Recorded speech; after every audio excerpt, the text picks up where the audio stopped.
නමෝ තස්සේ භගවතෝ අරහතෝ සම්මා සම්බුද්දස්සේ නමෝ තස්සේ භගවතෝ අරහතෝ සම්මා සම්බුද්දස්සේ නමෝ තස්සේ භගවතෝ අරහතෝ සම්මා සම්බුද්දස්සේ චතරෝ මේ භික්ඛවේ ධම්මා අතුවිකේ ධම්මා අභිඤ්ඤා පරිඤ්ඤයං කතමෝච භික්ඛවේ ධම්මා අභිඤ්ඤා පරිඤ්ඤයං පංච උපාදානස්කන්ධා ඉමේ උච්චති තිබික්ඛවේ ධම්මා අභිඤ්ඤා පරිඤ්ඤයං තීති ධර්මානුශාසනාවෙහි සදහැවර අනුග්‍රහක දායකත්වයේ දරන්නා වූ පවුලේ පින්නතුන් ප්‍රමුඛ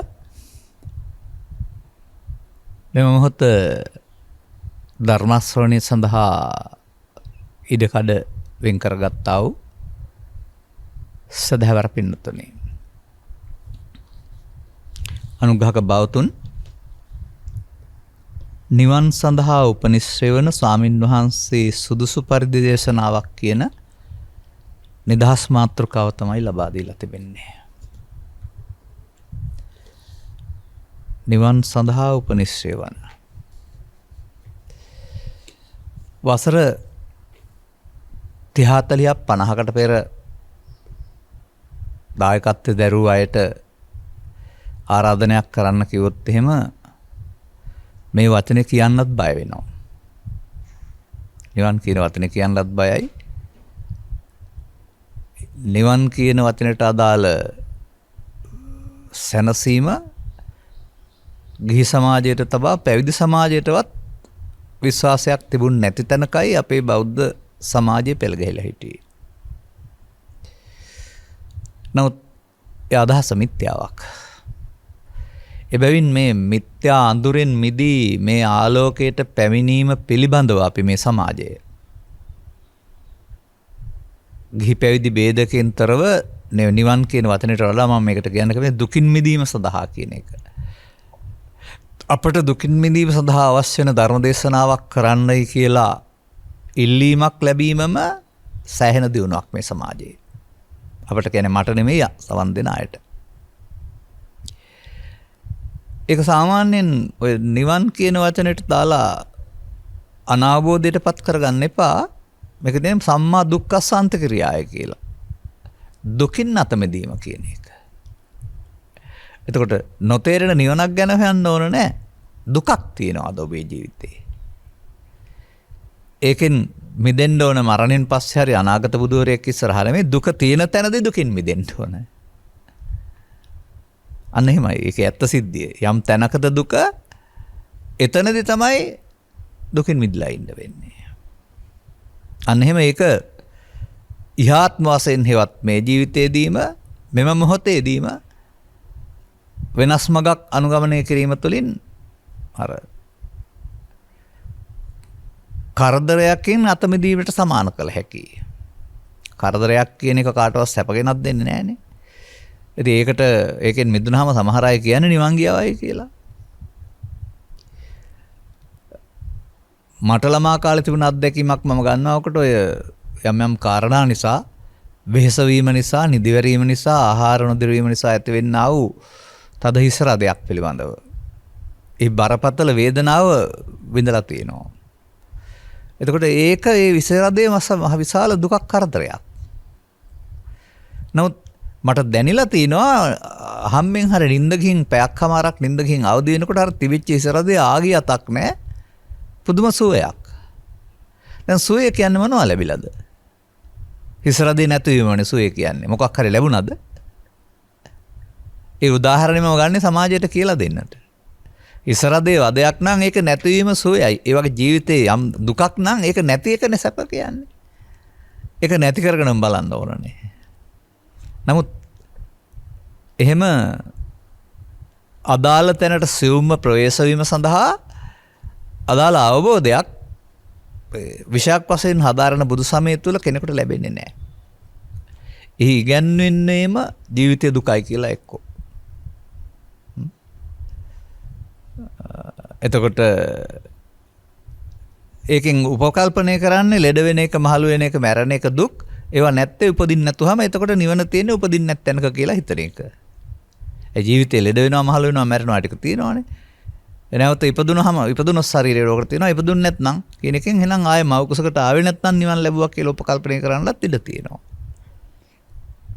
අන්න එහෙම මේ වදන් වල අරුත් විග්‍රහය තම තමන්ට තේරෙන පරිදි අරුත් ගන්නට යාම තුළ මෙන්න මේ පදයෙන් කියන දේන් බැහැර වෙලා තියෙන්නේ.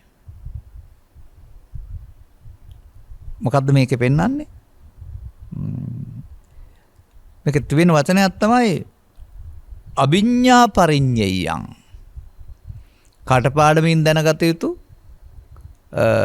මතකයෙන් දැනගත යුතු, උත්තර ලියන්න දැනගත යුතු කියන කාරණා නෙමෙයි මේ පෙන්වන්නේ. ප්‍රඥාවෙන් නුවණින් දැනගත යුතු කාරණයක් කියලා පැහැදිලි කරන්නේ. අන්න මේ ප්‍රඥාවෙන් නුවණින් දැනගත යුතු කාරණය සඳහා ඔබට තනිව පොතපතක් කියවීම ප්‍රමාණවත් වන්නේ නැහැ. මොකද පොතපතේ සඳහන් වචනවල අර්ථය ඔබ පරිවර්තනය කරගන්නේ අර ඔබට අදාළ අර්ථයට. එතකොට ලෙඩවීම, මහලුවීම, මරණය දුකක් නම් ඊට එහා පැත්තේ නිවනක් කියලා හිතනවා. අනේ වගේ වැරදි විදිහට පරිවර්තනය කිරීමක් සිදු වෙන, කර ගැනීමක් සිදු වෙනවා තම තමන් දන්නා පරිදි. උදාහරණයක් වශයෙන් මෙහෙම ගන්නකො, මට හමු වෙන වචනයක් තියෙනවා. ලෞකික සැප, ලෝකෝත්තර සැප. ඉතින් මේ ජීවිතයේ තියෙන සැප තමයි ලෞකික සැප. මරණයෙන් පස්සේ, පිරිනුවන් අඩියෙන් පස්සේ ජීවිතේ එහා පැත්තේ තියෙන එක ලෝකෝත්තර. ඔන්න එහෙමයි අර්ථ ගන්නවලා තිබුණේ. ලෝකෙන් එතර. වැරදීනේ ඒකෙත්. එහෙම නෙවෙයි ඒක. පෘථග්ජන පුද්ගලයා ලෝකෙට හම් වෙන අරමුණු සමග එකතු වීමෙන්, අරමුණු විඳීමෙන් ලැබෙන සුඛය ලෞකික සැපේ වශයෙන් උත් අවබෝධයටපත් වූ තැනැත්තා එයට එහා ගිය සැනසීමක් ලබා ගත්තාම සෝවාන් ආදී මාර්ගඵල වලින් ජීවිතය තුළ ලැබෙනා වූ සුවය, අවේදිත සුවය ලෝකෝත්තර සැප. ඒක ලෝකෙන් එතර නෙමෙයි, ලෝකේ උත්තරීතර. ඒ උදාහරණය මම ගත්තේ අර වචනයක් පරිවර්තනය කර ගැනීමේදී සරලාර්ථ ගන්නවා ගත්තොත් අපට ගැඹුරට යන්න බෑ. එතකොට ප්‍රඥාවෙන් දැනගෙන අවබෝධ කරගත යුතු දහමක් තියෙනවා. මම මේක ගත්තේ මේ කරුණු 4ක් තියෙනවා. මේ 4 මම දන්න හැටියට 2019 හෝ 20 මෙම නාලිකාව ඔස්සේ පැය 2ක් ඔස්සේ අපි දේශනා කරලා තියෙනවා. නමුත් දැන් අපේ ඉන්න සමාජිකත්වයේ 2020 හිටිය අයම නෙමෙයි, අලුතෙන් එකතු වෙන විශාල පිරිසක් ඉන්නවා. ඒ නිසා මට හිතෙනවා මේ කරුණු යලි යලිත් පැහැදිලි කරලත් වඩාත් විස්තර ඉදිරිපත් කරනවා නම් හොඳයි කියලා. මේකේ කරුණු 4ක් තිබුණාට 4 ධර්ම දේශනා 4කදී කරන්න බැරි නෑ මහම. ඒ කියන්නේ අපි මේවා ඉතුරු නැතුව දැනගන්න ඕන. දැනගන්න ඕන කියන්නේ විභාගෙට යන දැනගන්න ඕන කියන එක නෙවෙයි. අනුගමනීය ප්‍රතිපදාවක් සඳහා මා කුමක් කළ යුතුද? මා අතින් මේ ජීවිතයේ දුකටපත් වීම සඳහා මා අතින් සිදුවන වරද කුමක්ද? මා කියන්නේ මගේ නෙමෙයි, ඔබ අතින්. ඔබ අතින් සිදුවෙන වරදක් නිසායි ජීවිතයේ දුකක් වෙන්නේ. එතකොට නියත වශයෙන් ජීවිතයේ දුකයි නෙවෙයි. අනේ වරද බුදුරජාණන් වහන්සේ නමකින් හඳුන්වනු ලබනවා ප්‍රමාදය කියලා. ඒ ප්‍රමාදාර්ථයත් ඔබ දන්න එක නෙවෙයි. ඊට පස්සේ ප්‍රමාද විහාරී, ප්‍රමාදීව වාසය කරන. මේ ප්‍රමාද විහරණය කියන එක මිනිසුන්ට උපතින් ලැබෙනා වූ දුර්වලකමක් නැත්නම් උපංගී දෝෂයක් කියලාත් මම කියනවා. අන්න එහෙම අප විසින් අනුගමනය කරන ප්‍රතිපදාවක් තුළම අපට මේ සසර උගුලට අහු වෙන බව අප දන්නේ නැහැ. අන්න එක පැහැදිලි කරලා දෙන්න උතුමන් පිළිබඳව කතා කිරීමේදී බුදුවරු හෝ එබඳු දේවල් තේරුම් ගත්ත කරගෙනවා සබ්‍රහ්මචාරීන් වහන්සේලා කියලා, නැත්තම් බුද්ධ ශ්‍රාවකයෝ. මෙන්න මේ අයගේ මේ අවබෝධය ගන්නට වුන් ඇසුරට අනේකට කියනවා කල්යාණ මිත්‍ර සේවනය කියලා. සත්පුරුෂ ඇසුර කියලා. එතකොට සත්පුරුෂ ඇසුරකින් ලබන සද්ධර්ම ශ්‍රවණයකින් තමයි මේ අභිඤ්ඤා පරිඤ්ඤයම් පහළ වෙන්නේ. නුවණින් දැනගත යුතු දැනගන්න පුළුවන් වෙන්නේ. නුවණින් දැනගත යුතු දෙය ශාසන ඉතිහාසය හෝ බුද්ධ චරිතය හෝ බුද්ධ ධර්මය හෝ බෞද්ධ සංස්කෘතිය හෝ බෞද්ධ ශිෂ්ටාචාරය හෝ පුරාවිද්‍යාව නොවේ. මේ සියල්ල අපි දන්නවා අවුරුදු 1700ක් තිස්සේ විවිධ ශිෂ්‍යයන් ඔස්සේ. නමුත් නුවණින් දැනගත යුතු දේ අපි දන්නේ නැහැ. මේ නුවණින් දැනගත යුතු දේ නොදැන ගැනීමම තමයි බුදුවරලෝට හෙළි කරන ලද අදාළ ප්‍රතිඵලය සමාජයෙන් බැහැර වෙන්න හේතුව. ඔබෙන් පමණක් නොව භික්ෂු භික්ෂුණී උපාසක උපාසිකයන් සම්බුදු සසුනෙන්ම සියවස් ගණනාවක් තිස්සේ බැහැර වෙන්න හේතුව මේ අභිඥා පරිඤ්ඤයයන් නැති එක. නමුත් අභිඥා පරිඤ්ඤයයන් සදාකාලිකව අතුරුදහන් වෙලා කියලා හැම ආය කවදාවත් ඒක ඊළඟ බුදුරයා එළවෙනතුරු පැමිණෙනතුරු එළි වෙන්නේ නැහැ කියලා හැම මේ ත්‍රිපිටකේ උගන්වන්නේ නැහැ. ඒක යට වෙන්න පුළුවන්. නමුත් මතු වෙන්න පුළුවන්. විවටෝ විරෝචති විවෘත වුණොත් බවලනවා නොපටිච්චන්නෝ වෙහෙන්න පුළුවන්. යම් පිරිසක් ගවේෂණශීලී වෙනවා නම් හොයනවා නම් ඒ හේවීමේ ප්‍රතිඵලයක් වශයෙන් අර දැනගත යුතු එක යලි ඉස්මතු වෙනවා කියන එක මීට මාස 5ක් 6කට පෙර අප විසින් ක්‍රමානුකූලව ඉදිරිපත් කළා වූ ධර්මදේශනයක් වන විමුක්තායතන කියන සූත්‍රයේදී කරුණු 5ක් ඔස්සේ පෙන්වලා තිබෙනවා. මේ වත්මන් සමාජයේ ඉන්න භික්ෂුව භික්ෂුණී හෝ උපාසක උපාසිකා හෝ නැත්නම් තවත් ඒ නමට අයිති නැතිපුර කෙනෙක් හෝ ඒ විමුක්තායතන සූත්‍රයේ සඳහන් පරිදි යම්කිසි පෙළදහමක් අනුගමනය කළොත් ඔවුන් ආපහු මේ යටවුණු කොටස ආපහු මේ සමාජයට ගේනවා. මම හිතන්නේ විමුක්තායතන සූත්‍රයේ බොහෝ දෙනෙක් කියවලා නැහැ, දන්නේ නැහැ කියන එකයි. ඒක කියවුවා නම්, ඒක දැනගත්තා නම් ඒ කිසිවෙක් මරණයෙන් එහා පැත්තට නිවන කල් දාන්නේ හෝ අනාගත බුදුන් වහන්සේගේ සසුනට නිවන කල් දාන්න හේතුවක් ඔවුන්ට නැහැ. මොකද ඒකේ පෙන්නනවා පෙළ 5ක් ඔස්සේ අදාළ තැනට යන්න පුළුවන් කියලා. පහම පාවිච්චි කරන්න ඕන කියන එක නෙවෙයි කියන්නේ. එකක් ඔස්සේ ගියාම ඇති. ඒක මම මෙතන පැහැදිලි කරන්න ගන්නෙ නැත්තේ මගේ අද මාතෘකාව වෙන එකක් නිසා මින් පෙර පැහැදිලි කළා පැය 5ක් ඔස්සේ මම මේක. දැන් මොකද්ද මේ පෙන්වන්නේ?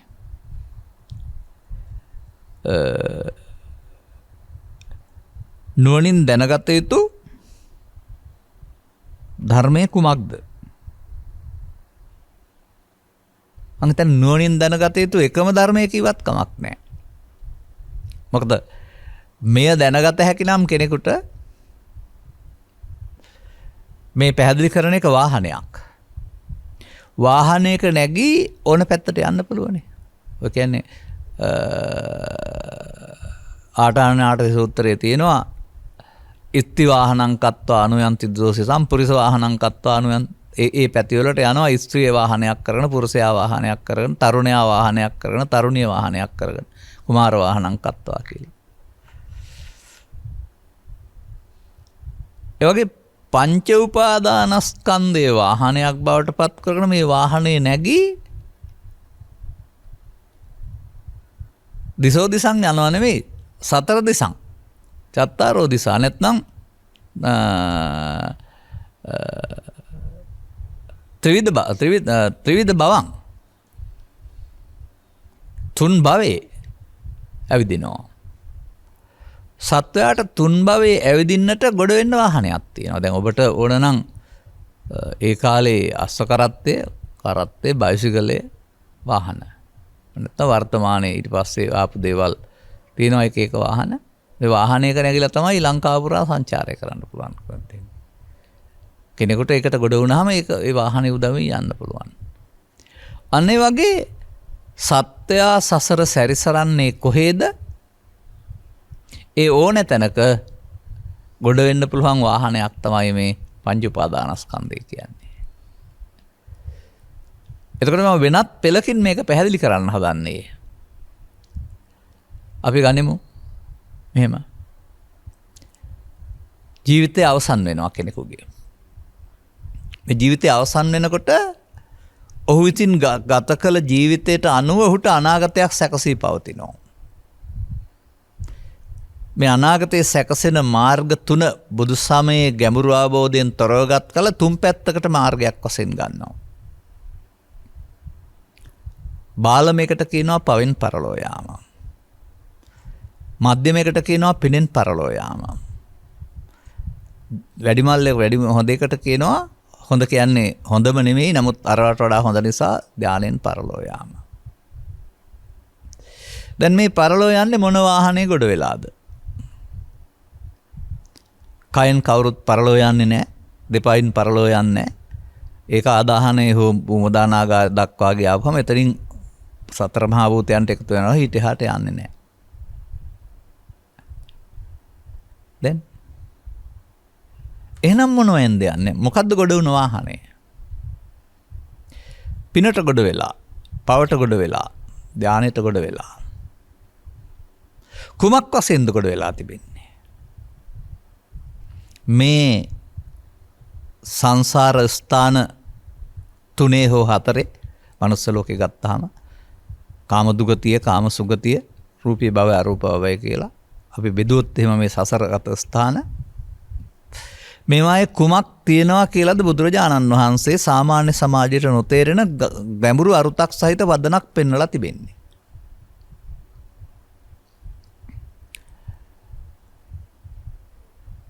සක්කාය පවතිනවා කියලා. ඒක අප ඔබට යම් යම් අවස්ථාවල ඉදිරිපත් කරලා තිබෙනවා. ගිලාන සූත්‍රයේ පැහැදිලි කරවදාරනවා බඹලව ප්‍රාර්ථනා කරන්න එපා බඹලවත් සක්කාය තියෙනවායි කියලා. දෙවියන් බුදුන් වහන්සේට ප්‍රකාශයක් කරනවා අපි මේ දැන් මෙතන සක්කායෙන් මිදිලා ඉන්නේ කියලා මුත් අපුත් මේ සක්කාය තුලනේ කියලා. එතකොට මිනිස් ලෝකෙත් එතකොට සක්කාය තුල. සතර අපාය ගැන කවර කතාවද? සක්කාය තුල කියන්නේ මේ කය තුල කියලාද? මොකද සක්කාය කියන්නේ මේ කය කියන අර්ථයක් සමාජයේ පවතිනවා. එතකොට අපිට හිතන්න වෙනවා අපායේ දිව්‍ය ලෝකෙත් බ්‍රහ්ම ලෝකෙත් ආහාර වලින් සකස් කරගන්න කයක් තියෙනවා කියලා. නැහැ. ආහාර වලින් සකස් කරගන්න කයක් නම් ඒක අණ්ඩජ ජලාබුජ සංසේජද කියන අර්ථය යටතේ මෞකුසක් තුල හෝ බිත්තරයක් තුල ඉඳලා කලක් ගිහින් හදා ගන්න වෙනවා. නමුත් තිරෝකුඩ නැමැති ප්‍රේතයා මිය ගිහින් ගෙදර එනවා පහුදාටම. අනිපිනිසුතුමා දෙවියෙක් වෙලා පහුදාම බලන්න එනවා ජේතවනාරාමය. එතකොට මෞකුසක කලලයක් හැදිලා මාස 10ක් යනකොට පහුදාට එන්න නම් කයක් හැදෙන්න එක දවසට හැදෙන්න ඕනනේ. බ්‍රහ්මයෝ නම් එන්නේ නැහැ. නමුත් ඒකෙන් පෙන්වන්නේ මොකද්ද? ඕපපාතික උපදිනා සත්‍යෙක් ඇත කියන වචනේ මේ අපාගත භූත ප්‍රේත ආදී සත්ත්ව කොට්ටාසත් සදීවකල දේව කොට්ටාසත් බ්‍රහ්ම කොට්ටාසත් ඕපපාතිකයි. කියන්නේ ඔබට මෙන් මෞකුසකින් සකස් වී හැදෙන ඝන කයකින් තොරයි. එනම් ඝන කය නෙවෙයි සක්කාය කියන්නේ. අනේමයි අපි ඒවා ක්‍රමයෙන් පැහැදිලි කරගන්න අවශ්‍ය වෙන්නේ. අපි සක්කාය සූත්‍රය අරන් බලමු මෙතෙන්ට. සක්කායෝ බන්තේ උච්චති කිත්තාවතානකෝ බන්තේ සක්කායෝති උච්චති. ස්වාමීනි සක්කාය කියලා කියනවා කොපමණකින්ද සක්කාය කියලා කියන්නේ.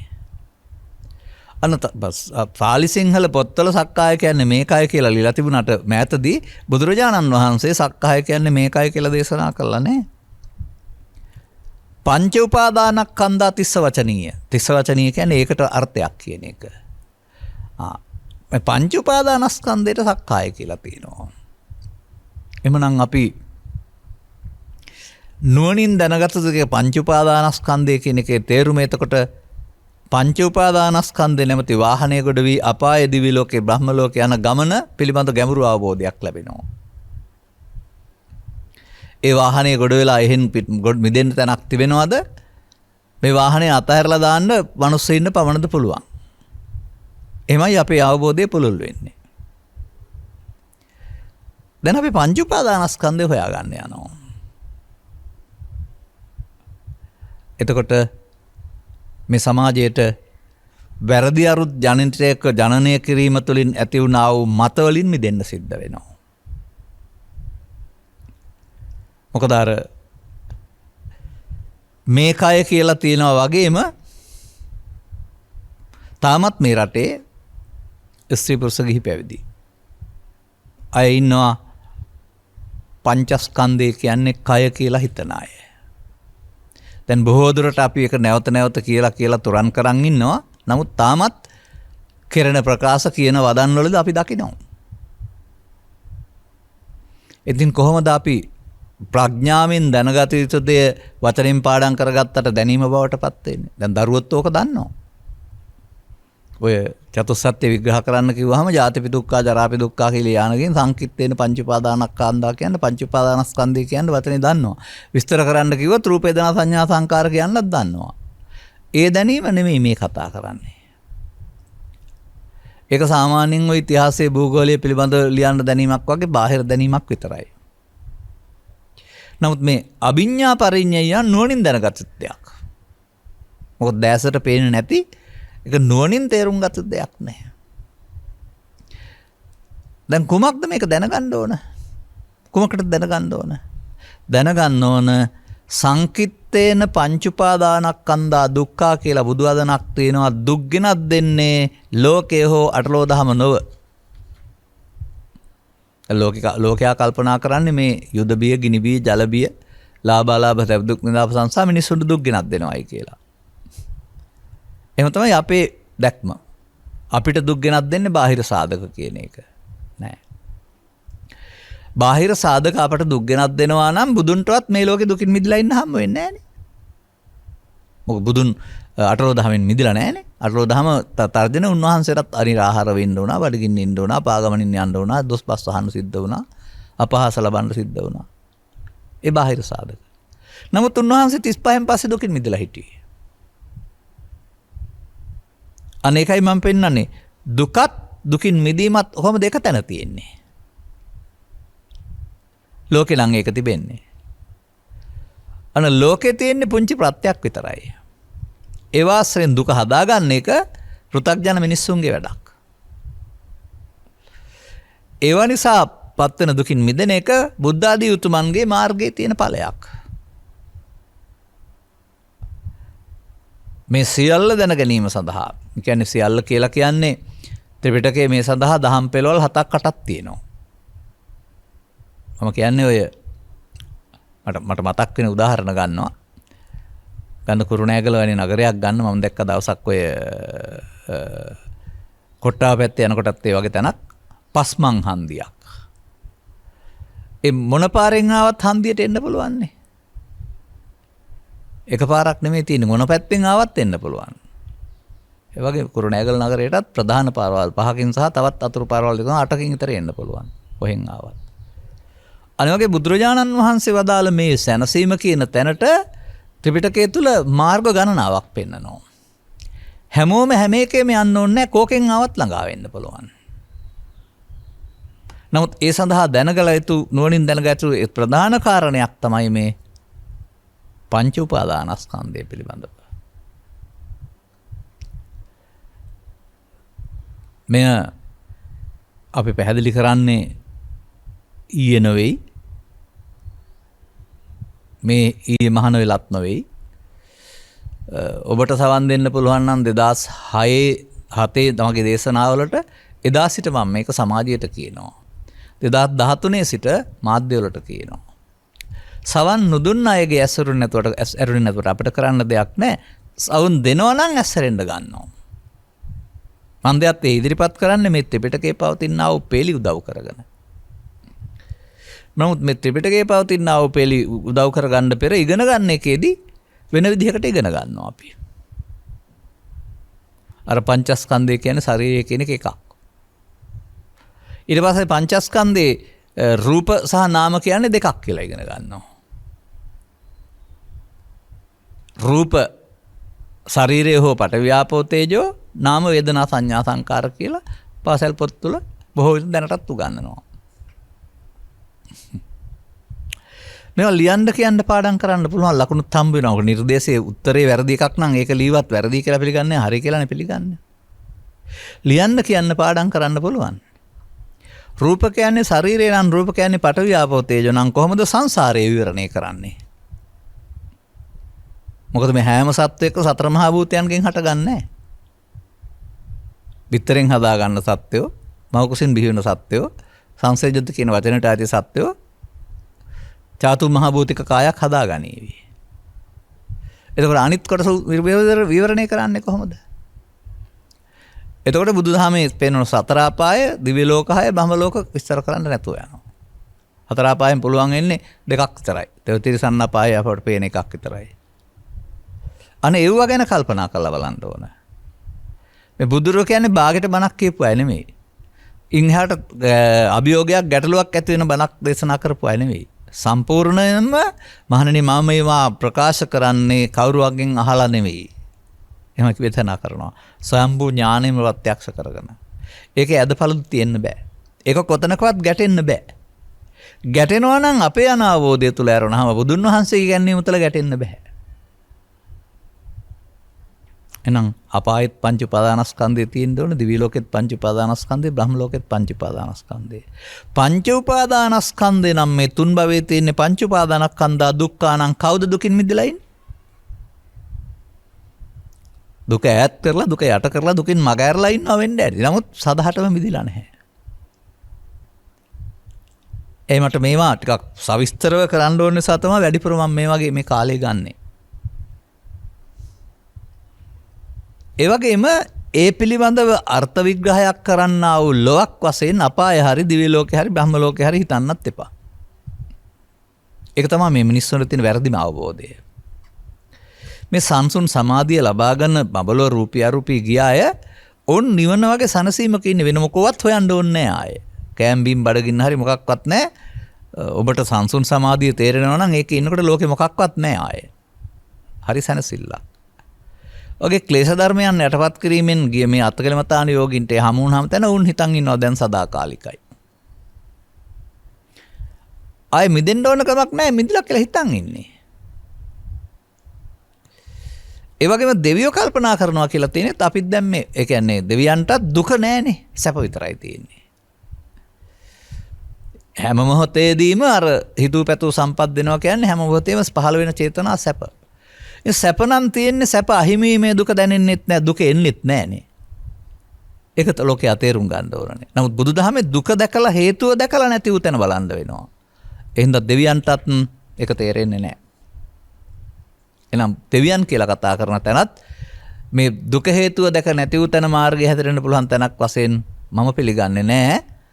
සමාජය නම් කල්පනා කරනවා මේ ලංකාවේ වගේ නැත්නම් මේ ග්‍රන්ථ සමූහයක් තී පොත් ඇති කබඩ් තී ත්‍රිපිටකයේ ඇති ත්‍රිපිටකේ පරිස්සම් කරන හාමුදුරුවෝ අය කණ්ඩායමකුත් ඇති. එහෙ ගියාමත් බණ අහන්නත් පුළුවන් නිවන් දකින්නත් පුළුවන් කියලා.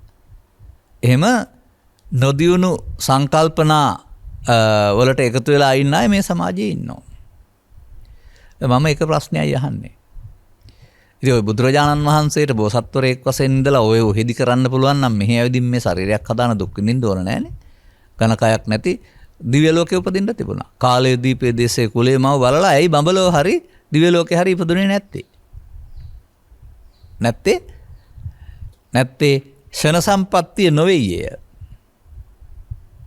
අපාගත සත්වයාට බණක් අහන්න වෙලාවක් නැහැ තේරෙන්නේ නැහැ දුකම විඳිනව ඇරුණාම ඉන් මිදෙන පාරක් තේරෙන්න නුවණක් නැහැ. දෙවියන්ට සැප නිවන වශයෙන් පේනවා ඇරුණාම ඒකෙන් මිදෙන්න ඒ නිසා වුණ කමක් නැහැ. මම නෙවෙයි එහෙම කියන්නේ දෙවියෝමයි ප්‍රකාශ කරන්නේ බුදුන් වහන්සේලා අපි මේ සක්කායෙන් මිදලා ඉන්නවා කියලා හිතන් හිටියේ බලපුවත් අපිත් සක්කාය තුලනේ කියලා අන්න බුදුබණ ඇහුවයි කියන අයගෙන්. කොහොම ඇහුවද මට තේරෙන්නෙත් නැහැ. අපිට වගේ අහන්න බෑ. එහෙම නැත්නම් බුදුන් වහන්සේ සහ ඒගොල්ලෝ අතර ආධ්‍යාත්මික සම්බන්ධීකරණයක් වෙන්නේ නැති එක. දිවස ඔස්සේ. අපිව උදව් කරගන්න වෙනවා.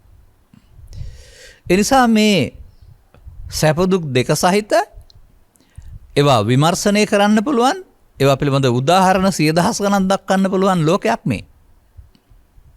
බලන්න මේ ත්‍රිපිටකයේ පෙරලවල්ලා උදාහරණ කීලාහක් තියනවද කියලා. කියන්න බැරි දෙයක් කියන්න අවුව වැස්ස පින්න ගොරවන එක වහින එක සාගරේ රළවැල් ගඟෙන් සත්තු ඈතර කරන එක ඔය නොඑක් කාරණා. ගස්වල මල් පිපෙන එක, මල් පරවෙන එක ඕන කාරණයක් ඔස්සේ උන්වහන්සේ පැහැදිලි කරනවා. මිනිසාට පෙනෙන දේ ඔස්සේ නොපෙනෙන දෙයක් සඳහා පෙළදහමක් පෙන්වන්නට සියලු උපමා යොදා ගන්නවා. ඔබත් කියවලා ඇති මාත් කියවලා තියෙනවා. ඊසොප්ගේ උපමා කතා තවත් කාගේද උපමා කතා කියලා කතා ටිකක්. නමුත් බුදුරජාණන් වහන්සේ තරම් උපමා කතා කරුවෙක් ලෝකේ තියෙන සියලුම දේවල් තමන්ට තමාට අදාළ දේ පෙන්වීම සඳහා උපමා රූපක වශයෙන් දාගත්ත උතුමෙක් ලෝකේ හමු වෙන්නේ නැහැ කවදාවත්. ඒක ඉතින් තේරෙන්න මේ සූත්‍ර දේශනා 18,000න් තැහෙන සංඛ්‍යාවක්වත් කියවන්න වෙනවා. අග්ගි කන්දෝපම ගිනි කඳකට උපමා කරනවා. හත්ති පදෝපම ඇත්තඩි වලට උපමා කරනවා. චුල්ල හත්ති පදෝපම කුඩා ඇත් වලට දේශනා කරනවා. ඒ වගේ ඒ වචන තව ගොඩක් තියෙනවා මතක් කරන්න ගියොත් තේරම කියවෙනවා. කෑල ගහට උපමා කරනු ලබනවා. ඔන්න විදිහට උපමා කරනු ලබනවා. මොකටද මේ මිනිසා අතින් සිදුවෙන ක්‍රියාදාමය තුළ මිනිසාට වරදින හැටි සහ මිනිසාට ඉන් ගැලවෙන්නට අනුගමනය කරන්න ඕන ක්‍රියාමාර්ගය කියලා දෙන්න. කුමක් තුළද? වැදගත්ම වචනය යන්නේ ඒකයි. කුමක් තුළද මේ විග්‍රහය? පොත තුළද? ශරීරය තුළද? ජීවිතය තුළද? නැහැ. පංච උපාදානස්කන්ධය තුළ. අන්න පංච උපාදානස්කන්ධය තුළ විග්‍රහ කරන එකක් තමයි දුක හේතුව නැති උතන මාර්ගය කියන්නේ. එහෙනම් පංච උපාදානස්කන්ධය අභිඥා පරිඤ්ඤයයන් නැතුව පුළුවන්ද? බැහැ. දැන් අපි ත්‍රිපිටකයේ මේ සම්බන්ධයෙන් තියෙන ඊළඟ පෙළවලට යනවා. අපි හිතනවා අපි මවකුසෙන් බිහි වෙනවා ජීවිතාවසානයේ මේ යනවා. අපට උපත් එකයි මරණ එකයි තියෙන්නේ. ඒ අපේ පෙනීමනේ. ඇයි අට කතාවල පෙන්වලා තිබෙන්නේ කන්දේසු ජායමානේසු ජීයමානේසු මීයමානේසු ස්කන්ධ නම් වූ සමූහය හටගන්නා කල්හි ජායමානේසු ජීයමානේසු දිරණ කල්හි මීයමානේසු මේ යන කල්හි. මේකට අවුරුදු 100ක් එහෙම දෙන්නේ නැහැ. 60ක් දෙන්නෙත් නැහැ. කනේ කනේ තං අසුරු ගසන ශනක්ෂණයක් පාසා ඔබ බික්කු කියලා ආමන්ත්‍රණයකුත් තියෙනවා භික්ෂුවක සඳහා දාලා බැවින්. උපදින්නෙහිය, තිරන්නෙහිය, මැරෙන්නෙහිය. ස්කන්ධයන්හි ආයු කාලය ශනයයි උපදිනවා, දිරනවා, මැරෙනවා. අපි ක්‍රමික වෙනවා. සත්‍යයගේ 31 තලයේ ගමන පංච උපාදාන නැති වාහනේ කොට වෙලා ශරීරයෙන් යන්නේ නැහැ. දැනගන්න ඕනේ ඒකයි. ඒකෝර සසරේ ඇවිදින්නේ පංච උපාදානස්කන්ධෙන් නම් සතර ගමනින් මිදෙන්න පංච උපාදානස්කන්ධෙන් මිදෙන්න වෙනවා. ඊළඟට පංච උපාදානස්කන්ධය කියලා කියන්නේ අසුරු ගසන සැනකින් හටගෙන නැතන එකක් කියලා අර ගත්ත පෙළ තුල තියෙනවා. මම මේකේ තියෙන සාක්ෂිය ඔබට ඉදිරිපත් කරන්නේ. අනතුරු මේ වගේම පොතක් තියෙනවා සංයුත්ත නිකායේ තික නිපාතේ නැත්නම් තුන්වෙනි පොත කියලා. මෙන්න මේක පවතිනවා මේ පිළිබඳ ඊළඟ උදව්ව. දැන් මේ වචන 6 ගමුකෝ අපි. වචන තේරුම් ගන්න ඕනෙත් නෑ දැනට. වේදනා, සංඥා, සංකාර, විඥාන සහ රූප. පහයි. මේ වචන වලින් ගමුකෝ රූප, වේදනා, සංඥා, සංකාර, ස්කන්ධ පහ. ස්කන්ධ පහ කියන්නේ ශරීරය නම් සත්තට්ඨාන කුසල සූත්‍රයේ වැරදි. හයි. ඒක තමයි සඳහන් කරන්නේ මිනිසාට ලෝකේ ජීවත් වෙනකොට වේදනා හයකුත්, සංඥා හයකුත්, සංකාර හයකුත්, විඥාන හයකුත් පහළ වෙනවා කියලා. හයව හයක්ම තියෙනවා. පහේව හයක්. දැන් අපි හොයන්න ඕන හයක් මොනවද තියෙන්නේ අපි ළඟ? අතෙත් ඇඟිලි පහයි අනිත් අතෙත් ඇඟිලි පහයි ඇඟිලි නෙමෙයි එහෙනම් කතා කරන්නේ. නමුත් මේ ඊළඟ පොතේ තියෙනවා සලායතන වග්ගය කියලා ආයතන හයක්.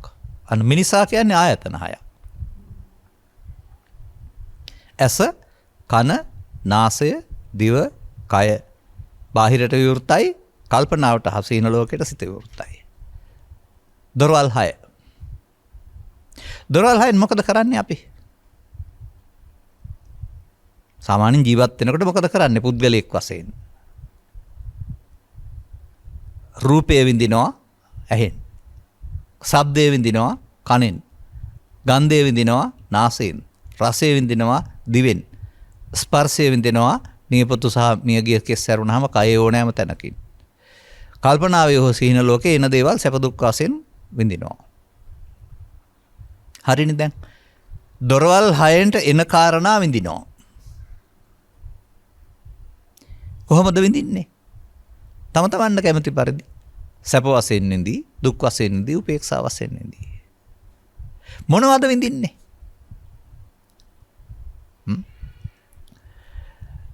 මම අහනවා මෙහෙම. ඔබ චිත්‍රපටයක් නරඹමින් ඉන්න නාට්‍යයක්.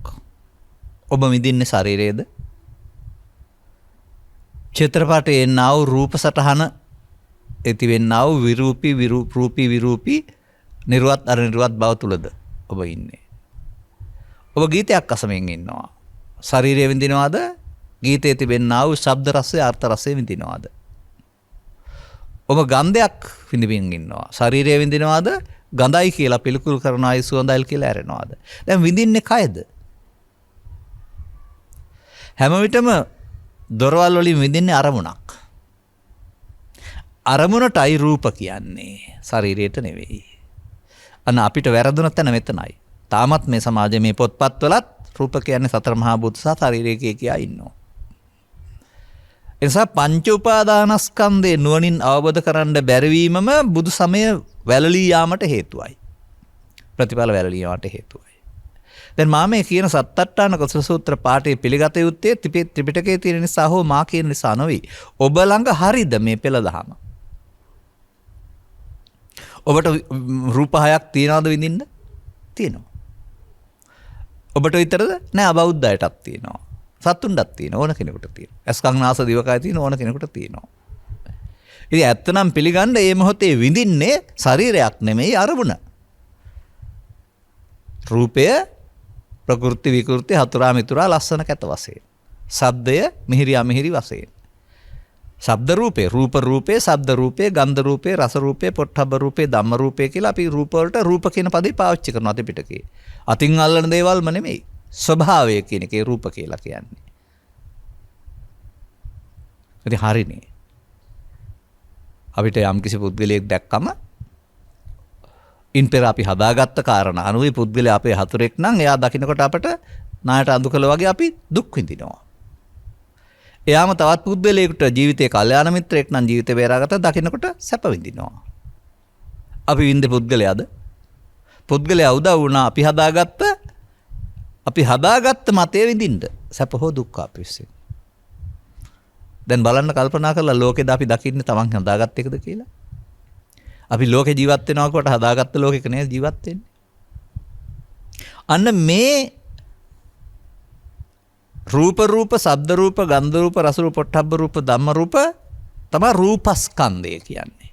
කොතරම් මේ පොතේ තිබුණාට සතර මහා භූතයි රූප කියන්නේ කියලා මට නම් තේරෙන්නේ නැහැ. ඒකෙන් පස්සේ කාලෙක ලියනකොට වරද්දක් නැතිනේ. මොකද මේ සත්තට්ඨාන කුසල සූත්‍රයේ වේදනා 6ක්, සංඥා 6ක්, සංකාර 6ක් තියෙනවා කියලා කොට රූප 6ක් තියෙනවා කියලා කියන්නේ මග ඇරලා තියෙන්නේ. අපි අධ්‍යාහාරයෙන් ගන්න ඕන. ඒ වේදනාව මොනවද විඳින්නේ ඇහි? එයාට විඳින්න දෙයක් තියෙන්න ඕනනේ. වේදනාව විඳිනවා. රූපයයි වේදනාවයි දෙක රූප සංඥාවක් සහ සැප සංඥාවක් වශයෙන් සංඥාවෙන් හඳුනනවා.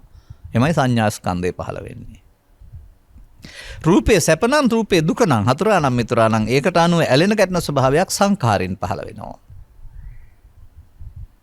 දැන් මේ හතර වැඩ හතරක් කරන්නේ. රූපය එක රූපචෛසික එකක්, වේදනාචෛසික තව එකක්, සංඥාචෛසික තව එකක්, සංකාරචෛසික. ඒවා කරපු වැඩේ වෙනස්. එක එක්කෙනාට වෙනස්. එකට එකක් වෙනස්. මේ කරපු වැඩ ටික සිදුවන ආකාරයෙන් වෙනස් නොකර යථාර්ථයේ වාර්තා කරන්නා වූ පුවත්පත්කරුවෙක් සිදුවන දේ හරියටම වාර්තා කරන්නාසේ දැන ගැනීමට විශේෂයෙන් දැන ගැනීම හෙවත් විඥානයයි කියනු ලැබේ. මෙසේ ඇස තුල අරමුණක් රස විඳීමට, කන තුල අරමුණක් රස විඳීමට, නාසය තුල අරමුණක් රස විඳීමට, දිව තුල රසයක් විඳීමට, කන තුල ශබ්දයක් විඳීමට, කය තුල පහසක් විඳීමට පහළ වෙන්නා වූ ෂණික ඒකකය රූප වේදනා සංඥා සංකාර විඥාන නම් වූ පසයයි කියනු ලැබේ. මේකට දීලා තියෙන වරණ මොකද්ද? ස්වභාවයෙන්ම මේ මිනිසාට මේකට දීපු වරමක් තිබෙනවා මැවීම විසින්ම. කවුරු මැව්වද මම දන්නේ නැහැ. ස්වභාවයෙන්ම. වැඩි වෙලා තියෙන්න බෑ. ආවනම් යන්න ඕන.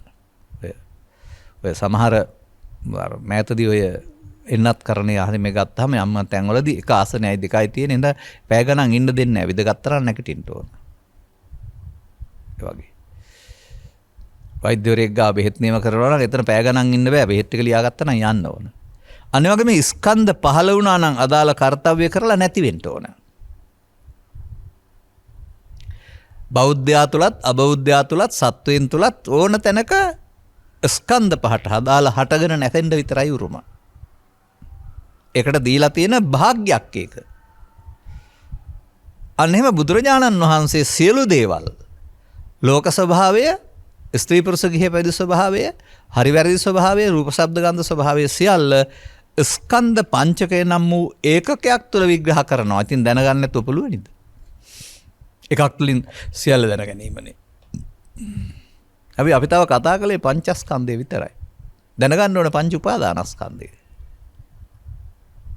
දැන් අර කනේ කනේ තං ජායසේච ජීසේච මීයසේච කියන්නේ සනයක් පාසා හට ගන්නවා දිරනවා මිය යනවා. ඊට යට මොකුත් යන්නේ නැහැ නේද එතකොට?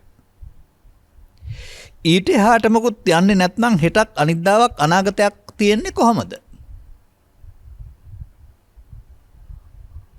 අන්න එතන තමයි අපට වරදින තැන. මේ ලෝකයේ හඳුනා ගැනීම සඳහා පහළ වෙන්නා වූ මේ සිතේ පහළ වෙන්නා වූ රූප වේදනා සංඥා සංකාර පහට හටගෙන හඳුනාගෙන නිදහසේ මේ යන්න දෙන එක අපි නැති කරගන්නවා.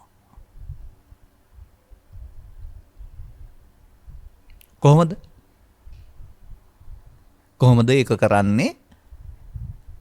ඒකට එන දෙයට ඇලෙන්න ගිහින් ගැටෙන්න ගිහින් මුලා වෙන්න ගිහින් වචනෙන් නොකීවාට අපි ඒකට එන දෙය ඒතං මම ඒතෝහං අස්මින් ඒසෝ මේ අත්තා. ඒකට එන දේ මතක තියාගන්න ජීවිතේ නෙවෙයි. ඒ රූපය, ඒ ශබ්දය, ඒ ගන්ධය, ඒ රසය, ඒ ස්පර්ශය, ඒ පව, ඒ පින, ඒ ධානය ඕන එකක්. ඒතං කියන්නේ. ඒ මොහොතට ආපු දේ කෙරෙහි ඇතිවෙන්නා වූ ඇලීමෙන් මුලාවෙන් ගැටීමෙන් මුලාවෙන් ඒක මගේ, මම මගේ ආත්ම හේවත් පංචස්කන්ධය ආත්ම කොට ගන්නවා. දැන් මේක වරදක්. මේ වරද නිසා තමයි සතර හැදෙන්නේ. මඤ්ඤමානෝ කෝබික්කෝ බද්දෝ මාරස්ස ඔන්න කියන බුදුන් වහන්සේ වදාරනවා. පංචස්කන්ධයේ මමත්වයෙන් ගැනීම තුළින් මායයට බැඳේ. අන්න සතර හැදෙන හැටි. අන්න ගොඩ වුණා වාහනේට. පංචස්කන්ධ නැමැති වාහනේට ගොඩ වුණාම බර වැඩි වෙනවා වගේ පංච උපාදානස්කන්ධය වෙනවා. මමත්වයෙන් ගන්නවා. දැන් මොනවද මමත්වයෙන් ගන්නෙ අපි? මායන්න මමත්වයෙන් ගන්නෙ ලෝකේ ඉන්න අය. කයන්න යන මමත්වයෙන් ගන්නෙත් ලෝකේ ඉන්න අය. ඒ කියන්නේ කයට මම කියලා කතා කරන අකුරු දෙකට මම කියන කතා කරන එක නෙමෙයි මේ කතා කරන්නේ. ඒ මොහොතට ඇසෙන් කලින් නාසෙන් දිවෙන් කයින් උපදින්නා වූ ආරම්මණයට එන දෙය සමග ඇලීමෙන් මුලාවෙන් ගැටීමෙන් මුලාවෙන් අපි ඒකට කියනවා මඤ්ඤමානය. මමත්වෙන් ගැනීම. ඒතං මම ඒතෝහං අස්මින් ඒසෝ මේ අත්තා. ඒ මගේ ආත්මය. අන්න දැන් එහෙම ගත්තම අර හටගෙන නැසෙනකොට නිකන් නැසෙන්න බෑ.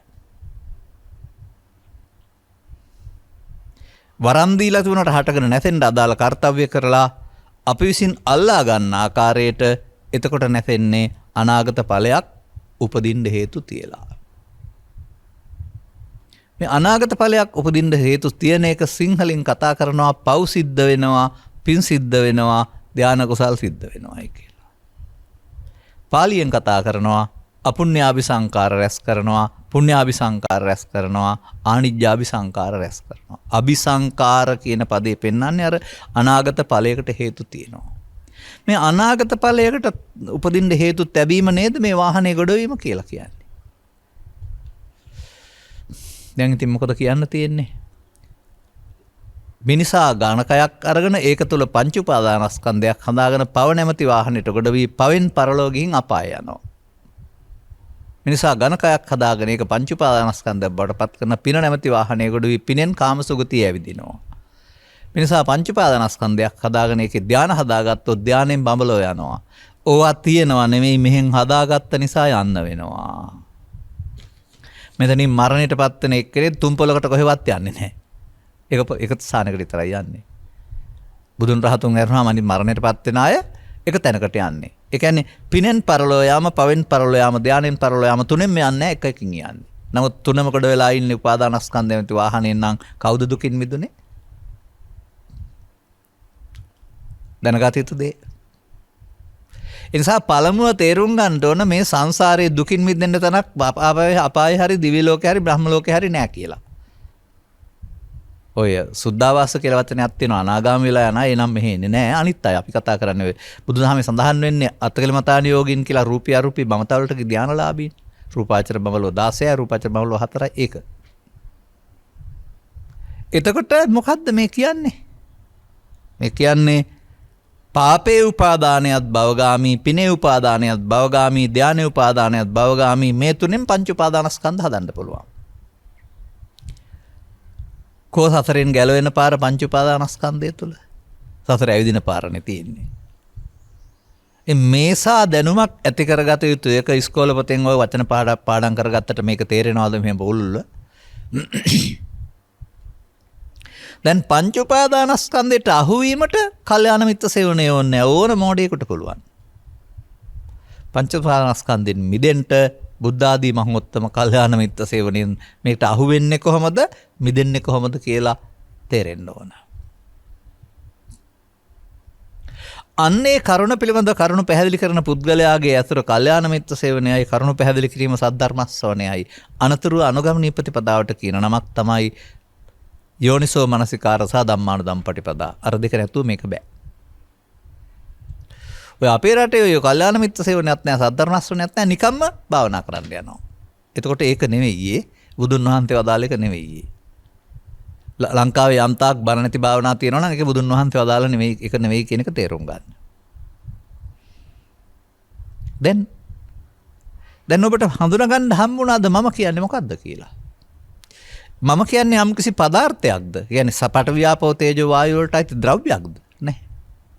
ඇයි ඒකට දිට්ඨි කියන්නේ? දිට්ඨි කියන්නේ හිතේ හදාගන්න මතයක් කියන නිසානේ. සක්කාය දිට්ඨි. මේ රූප වේදනා සංඥා සංකාර විඥාන නම් වූ පහට සක්කායයි කියනු ලැබේ. ධම්මදින්නාව කියනවා. ඒකට එන දේ අල්ලාගත්තහම මම වෙනවා. මම වුණොත් සංයෝජනයක්, සක්කාය දිට්ඨි සංයෝජනයක්. අන්න සංයෝජනවා කියන්නේ අර නැවත උපදින්න හේතු ඉතුරු වෙන එක. සක්කාය දිට්ඨියට බැඳෙන්න පුළුවන් පෘථග්ජනෙට බුදුබණ නැති දාකල් පව තුල පින තුල ධානය තුල. බුදුමන හම්බ වෙන තුල සක්කාය දිට්ඨියෙන් මිදෙන්න බෑ, කඩන්න බෑ. ඒ නිසා තමයි අනාගත බුදුරහාන්ගේ ශාසනය සක්කාය දිට්ඨිය කඩන්න බුද්ධ ශාසනයක් හැදුවේ අපිට. අදාළ ධර්ම කරුණු වැරදි නිසා, පැහැදිලි කිරීම වැරදි නිසා. වෙන මොකක්වත් නෙමෙයි. පාලිය තිබුණාට සිංහලට අර්ථය විකෘත වීම තුළින් පැහැදිලි කරගන්න බැරි වීම තුළ අනුගමනය කරන්න බෑ. වැරදි භාවනාවලින් ගිහින් කාටවත් මගපල හම්බුනේ නැහැ. එහෙනම් මගපල අතුරුදහන් කියලා මතයක් සමාජයට දාලා මුළු සම්බුදු සසුනම අතුරුදහන් කළා. මාර්ගඵල වලින්. බුදුනුත් මරලා ධර්මයත් මරලා ඔක්කොම ඉවරයි. අනාගත බුදුහාමුදුරුවෝ තමයි යව උපද්දවන්න ඕන. දඬුවම් දෙන්න කෙනෙක් නැහැ, වැරදිකාරයෙක් නැහැ, කරලා තියෙන අපරාධයක් විශාල. ඔය අවාසනාව තුළ තියෙන වාසනාව තමයි කටපාඩමින් පවත්වාගෙන විත් ග්‍රන්ථකරණය කරලා පිටපත් හදලා විනාශ කරන්න බැරි විදිහට තියලා තිබිච්ච එක. මේ අපි කියනවා කොහෙන්ද හොයාගත්තේ? අපිට අම්මා තාත්තා කියලා දුන්නේ නැහනේ. මේ ත්‍රිපිටකයම පරිහරණය කරලා පාලිය සිංහලට පංචස්කන්ධේ පංච උපාදානස්කන්ධය තුළින් නිවැරදි කරගෙන. මොකද පාලිය වෙනයි සිංහලට කියන එක වෙන එකක් කියන්නේ සමහර තැන්වල. නමුත් මේ පංච උපාදානස්කන්ධේ නැමැති අටුවාවනේ මේ මුළු පොතම. පොතම විග්‍රහ කරන්නේ පංච උපාදානස්කන්ධයේ අටුවාව තුළ. මේ අටුවාව නිවැරදි කරගත්තාම ඕනෑ සූත්‍රයක් නිවැරදි කරන්න පුළුවන්. ඒක තමයි වැදගත් දේ. දැනගත යුතු දේ එකම දේ කියලා මේ පෙන්වන්නේ ඒකයි. නමුත් අවිඤ්ඤා පරිඤ්ඤයං. එතකොට දැන් සතෙක් ඉන්නවද? ස්කන්ධ පහෙන් පහට ලෝභය ඉපදිලා, ද්වේෂය ඉපදිලා, මෝහය ඉපදිලා මැරෙනවා නම් ලෝභයේදී ලෝභය මම නම්, ද්වේෂයේදී ද්වේෂය මම නම්, ඊර්ෂ්‍යාවේදී ඊර්ෂ්‍යාව මම නම්, පවේදී පව මම නම්, ඒක ඊතර නැති වෙනවා නම් කොසතා? කොපරලෝ යන සතා. එහෙමයි ආත්ම දෘෂ්ටිය කියන්නේ. ස්කන්ධ පහෙන් පහට කිසිවක් යන්නේ නැහැ. එහෙනම් සත්ත්ව සම්මුතියක් මෞකසින් බිහි ජීවිතාසන දක්වා ජීවත් වෙන සත්ත්ව සම්මුතියක් සම්මත වශයෙන්, පරමාර්ථ වශයෙන් පවේ උපාදානේ, පිනේ උපාදානේ, ධානයේ උපාදානේ අනාගත හතයි.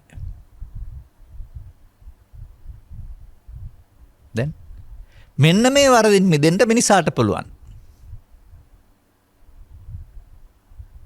මේ වරද කරලා හතර යන ගමනින් මිදෙන්න මිනිසාට බුද්ධ අවවාදයේ මත ෂණයකින් මේ මොහොතින් මේ වරදින් මිදෙන්න පුළුවන්. ඉතින් මට කියන්න තියෙන්නේ සාමාන්‍යයෙන් ඔය මේ සමහර දරුවෝ යම් දක්ෂතා දක්වපුවාම සහෝදරයෝ හරි මව්පියන් හරි ඔන්න කරනවා නම් වැඩ කියලා කියනවනේ සතුටට. ඒ හින්දා සම්බුදු සසුනක් තුළ බෞද්ධයන් වෙලා ඉපදිලා බුද්ධෝත්පාදයක සදහම් හම් වෙලා අනිකුත් ජීවනෝපාය සකසා ගන්න ගමන් මව්පියන් බලා ගන්න ගමන් දරුවන් රැක බලා ගන්න ගමන් යුතුයකම් ඉටු කර ගන්න ගමන් ඔන්න කරනවා නම් වැඩ. අපට ඇති සතුට සසරෙන් මිදීමය. අපට ඇති දුක සසරේ ඇවිදීමේ කියලා කිව්වත් කමක් නැහැ. මොකද දෙවියන් දුකින් සැපේ දුකසේ නෑ. දෙවියන් ඉන්නේ සුවසේ නමුත් දුකින් ඈත් වෙලා. බ්‍රහ්මයන් දුක යටපත් කරලා. ආපහු ඒ කාලේ ඉවර වෙනවා. හුලම් බහින බැලුණයක් වගේ දිව්‍ය ලෝකේ සහ බඹ ලෝකේ කියලා කියන්නේ. හුලම් බැලුනහම බිමට වැටෙනවනේ බැලුනේ. ආපහු මෙහෙ එන්න වෙනවා මොකදත් ගමන කෙලවර කරගත්තේ නැති නිසා. දැන් එහෙ ගිහින් සසරෙන් මිදෙන්න තරක් නැහැ නිසා මගුල් සක්වල කියලා කියන්නේ මෙතෙන්ට. මිනිසොත්. අපි තමයි මේ සැප දුක් දෙකේම ඇලෙන ගැටෙන ස්වභාවය අතහැර දමමින් මේන් මිදෙන්න අවශ්‍ය මාර්ගය ගන්න ඕන. ඔබට වැටහෙනවද පංච උපාදානස්කන්ධයේ මනාව දැනගැනීමේ අවශ්‍යතාවය? මොකද එනම් පවේ උපාදානය අපායයි, පිනේ උපාදානය කාමසුගතියයි, ධානයේ උපාදානය බබලවයි, බුදුදහම උපාදානයෙන් පරලෝ යාමද උපාදානයෙන් මිදීමද. උපාදානස්සකෝ හං වච්ච උත්පත්තිම් පඤ්ඤාපේමි මම උත්පත්ති පනවන්නේ උපාදාන සහිත කෙනාට උපාදාන රහිත වුණොත් උත්පත්ති පනවන්නේ නැහැ. උපාදානයේ බයං දිස්වා ජාති මරණ සම්භවයේ සත්‍යයට ජාති මරණ ගෙනත් දෙන්නේ උපාදානයකින් බියක් වශයෙන් දකින්න උපාදානයේ අනුපාදා විමුච්ඡanti උපාදානෙන් මිදෙන්න පුළුවන් නම් මේවා නැහැ. බුදු සමය කියන්නේ ජීවිතය තුළ උපාදානෙන් මිදීම සඳහා අනුගමනය කළ යුතු ප්‍රතිපදාවක් භාවනාව යනු ඒ විය නොහැකිද? මේ බෞද්ධකම තුළ ඉන්න බෞද්ධයින් ඉන්න තැන්වල ඉඳලා එන්න ඕන ඉස්සරහ මම මේ පෙන්නන්නේ. උසස් පෙළ ලියන්න ඕන නම් හොඩිය ඉඳලා හරියන්නේ නැහැ. තව අවුරුදු 12ක් තිස්සේ එන්න ඕනනේ 13 වසරට. අනවගේ බෞද්ධ හොඩියේ බොහෝ දෙනෙක් ඉන්නේ. නමුත් ප්‍රාර්ථනාව 13 විභාගේ සමත් වීම. පියවරක්වත් එන්න කල්පනා කරන්නේ නැහැ. එතනම ඉඳගෙන එතෙන්ට නිවන එතෙන්ට එයි කියලා බලන් ඉන්නවා. කොහමද? පඳුරු ළඟට මා යනවා අවිනාවේ, පඳුරු මා ළඟට එනවා හිනාවේ කියලා තියෙන්නේ. පඳුරට කකුල් නැහැ. එහෙනම් පඳුරට අපි ගාවට එන්න බෑ. අපි පඳුරු ගාවට යන්න වෙනවා. බුදුන් වහන්සේලා වදාළ පරිදි මේ අවබෝධය ලබාගෙන අනුගාමී ප්‍රතිපදාවක නිදහස් වෙනවා වරුණාම අපි හිතුණු පතන පරිදි මේක වෙන්නේ නැහැ. දැන් එහෙමනම් ලෝකේ මිනිසා පරිහරණය කරන්නේ කයක් වුණාට දොරවල් හයක් වුණාට පරිහරණය කරන්නේ පංචස්කන්ධයක්. ඒක මම කොට ගන්න එක ඔහු කරන වරදක්. ඔහු අතින් සිදුන වරදක්. ඒ පාපයයි. බුදු සමයේ. එහෙම මේ සමාජයේ කවුරුත් කියන්නේ එයයි පාපය. උපාදානෙන් මිදීම කුසලයයි. ඔන්න ඒ පාර කොහොමද කියලා හොයාගන්න වෙනවා ඊට පස්සේ. නිසා මට අද මේ පේලිය තිබුණේ පංච උපාදානස්කන්ධය නුවණින් දැන ගැනීමනේ. එනිසා ඒක ඇහැට පේන දෙයක් නෙවෙයි. මුළු විශ්වයම විවරණය කරනවා නේද ඊට පස්සේ. පව තුළ, පින තුළ, ධානය තුළ, භව ගමන සියල්ල පංච උපාදානස්කන්ධය තුළ විවරණය කරනවා නේද? දැනගත යුතුයි කියන්නේ ඒකනේ. සසරම විවරණය කරනවා. විවරණය කරලා ඇවිදින හැටි කියලා දෙනවා. මෙහෙම මිදුනොත් අර සතර හදන එක නතර වෙනවා. මේ උපාදානය කර ගැනීමෙන් සතර හදනවා නම් උපාදානය කර නොගැනීමෙන් සතරින් මිදෙන්න ඕන. ඒක කරන්නේ කොහොමද? තවත් පැයක ධර්ම දේශනාවක් මගින් කරන්න ඕන දෙයක්. බලන්න දැනුවත් වීම අවශ්‍යයි නේද කියලා. එතකොට මේ අපි ළඟ සිදුවෙන්නා වූ සමස්ත ක්‍රියාවලිය එක මූල ධර්මයක් තුළ විග්‍රහ කිරීම නම් වූ මේ ධර්ම දේශනා න්‍යාය පසක තබා අපි ජාතක කතාවලට, චරිත කතාවලට, තොරන් වලට, අතීත කතාවලට, ඉතිහාසගත සිද්ධීන් සවන් දීමට බණ කියලා කීවට අපි ගැන හොයන්නේ නැති බණ ඇහිල්ලක් නේද අපි මේ කරලා තියෙන්නේ. ඉතිහාසයක් දන්නවා, බෞද්ධ සංස්කෘතියක් දන්නවා, මහින්දාගමනයක් දන්නවා, දුමින්දාගමනයක් දන්නවා, ශ්‍රී මහ මේ රුවන්වැලි සෑය මේ ස්ථාපනයක් දන්නවා. තව ඉතින් කුසිනාරා නගරෙත් දන්නවා, අංගාර චෛත්‍යයක් දන්නවා, නොදන්න දෙයක් නැහැ. නාගලෝකෙත් දන්නවා. හැබැයි පංච උපාදානස්කන්ධය ගැන දන්නේ නැහැ. එහෙනම් ඉතින් අරවා දැනගත්තට වැඩක් වෙන්නේ නැහැ. ඒ ඔක්කොම දැනගත්තේ නැතත් ඔබට පංච උපාදානස්කන්ධය දැනගන්න පුළුවන් නම් අභිඤ්ඤේය අත්තිබික්කවේ ධම්මා අභිඤ්ඤේය පරිඤ්ඤේය. අනේ ධර්මයක් තියෙනවා නුවණින් දැනගත යුතු. ඔන්න ඔබ ධර්ම දේශනාවක් සඳහා මූලිකාවක්වත් දරුවේ මේ කරුණු පැහැදිලි කරන්න. නිවනට උපනිශ්‍ර ධර්මයක් කියලා ඔබ ගැඹුරු මාතෘකාවක් දුන්නෙත් ඒකයි මට. ඉතින් මාතෘකාවටයි සාධාරණ ඊට කරන්නේ.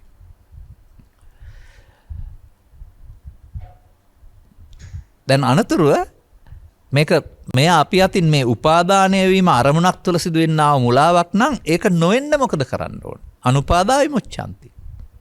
මේක ප්‍රමාදයයි. ඉගෙන ගත යුතු දේ අප්‍රමාදයයි. අනුගමනය කළ යුතු දේ අප්‍රමාදයයි. එනම් අපට මොහොතක් පාසාම අප්‍රමාද වෙන්න ඉඩ කඩ ලබා දෙනවා. මේකදී තව වචනයක් දෙකක් මම කියන්නම් වැඩිපුර වෙලාවක් නැහැ. මේ අපි හදාගත්ත මෝඩකම චිත්තාභ්‍යන්තරයේ සැඟවී තිබී එළියට එනවා.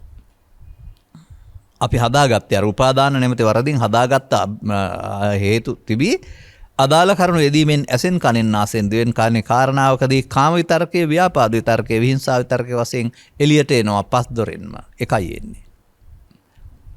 ආවෙලාවට අල්ලා ගන්න ඕන. නැත්නම් හැංගෙනවා ආයෙත්.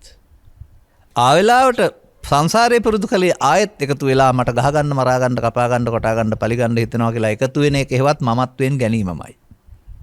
ආයෙත් අර පාරෙම යනවා. ආයෙත් අර පාරෙම යනවා. අර ගවයින් ලවා කොයම් පාගනකොට ගවයෝ ගිය පාරෙම දින රවුම් ගානක් යනවා වගේ සසරේ පාරෙම යනවා. සසරේ පාරේ ගිහින් කඩන්න බෑනේ. ආවොත් එකතු වුණොත් සසර හැදෙනවා නම් ආවොත් එකතු වුණේ නැත්නම් මොකද වෙන්නේ කියලා හොයලා බලන්න. එතකොට හැංගිලා ඉන්න තැනින් එළියට ආවා ඇතුළට රින් ගන්න බැරි වුණා යන්න වෙනවා අහකට. මන්දයත් චිත්ත න්‍යායට අහු වෙනවා. චිතේ පවතිනවා ලහු පරිවත්තං හටගත්ත ගමන් නැසෙනවා. හටගත්ත ගමන් අල්ලාගත්තොත් හැදෙනවා. අල්ලාගත්තේ නැත්නම් මොකද වෙනව ඇත්තේ? අල්ලාගත්තොත් සිදුවෙන දෙයට බුදුහාමුදුරුවෝ නිත්සුකාත්ම කියලා පදයක් පෙන්වලා තිනවා. අල්ලාගත්තේ නැත්නම් සිදුවෙන එකට අනිත්‍ය දුක්ඛ අනාත්ම කියලා පෙන්වලා තිබෙනවා. එම් පංච උපාදානස්කන්ධය අනිත්‍ය දුක්ඛ අනාත්ම වශයෙන් බලනකොට සෝවාන් සකෘදාගාමි අනාගාමි හරියත් වෙනවයි කියලා මේ සංයුතිනිකායේ කන්දක වර්ගයේ ටික ටික වාතේ නැත්නම් තියෙන සීල සූත්‍රයේ දේශනා කරලා තියෙන්නේ මමද බුදුරජාණන් වහන්සේ. ඉතින් ඒකට සාධාරණයක් ඉට කරමුකෝ අපි පාඩම් කරලා තේරුම් අරගෙන. ඒක වෙන දෙයක් වශයෙන් බුදුන් වහන්සේ වදාarලා තිබෙන්නේ. අපට බැරි වුණේ ඇයි? අපට පංච උපාදානස්කන්ධය අනිත්‍ය නෝනින් බලනවා නේලවට කෙස්වල මල්වල නියවල දත්වල අනිත්‍යක් ඉගෙන ගන්න ඕන නිසා. මේ මෝඩකම තේරුම් ගන්නට තරම් ඔබට නුවණැස පහළ වේවා කියන සුභාශිසනේ ප්‍රාර්ථනා කරමින් පංච උපාදානස්කන්ධයේ තේරුම් අරගෙන එයින් මිදෙන මඟ ගන්නට ඔබට හැකි වේවා කියලා ප්‍රාර්ථනා කරනු ලබනවා. සබ්බිහිතියෝ වජ්ජන්තු සබ්බ රෝගෝ විනස්සතු මාතේ බවත් අන්තරායෝ සුඛී දීඝායුකෝ භව හැම දිනාටම තෙරුවන් සරණයි. ද්වේෂක්ඛයෝ නිබ්බානං